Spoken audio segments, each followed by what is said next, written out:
Welcome back. You're watching 8 News at 5. I'm Eric Phillips. I'm Heather Hope. Sweeping tariffs creating more uncertainty and confusion among Commonwealth leaders. Last week, the Trump administration set a 10% base tariff on nearly every country. And tonight, greater reciprocal taxes will be set by midnight. 8 News reporter Jamal Williams joining us live in studio. And Jamal, which industries could be impacted the most by this? Well, Eric, Heather, this morning the Virginia Economic Development Partnership presented data showing exported goods like vehicles and electrical machinery could feel the effects of tariffs the most.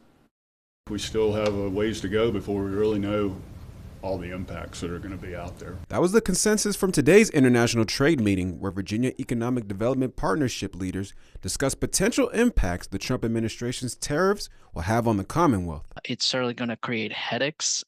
It likely will immediately result in in price increases. Generally, in past times when the tariffs were at the 10 or 20% level, we were seeing some negotiations between the factories, between the producers, between the buyers here in the U.S., importers, to try to kind of each take a little bit of that cost on their side. According to data, Virginia's top 3 exports are coal, soybeans, and integrated circuits like microchips. Minerals, plastics, and mechanical appliances are also exports shipped to countries like Canada, China, and India.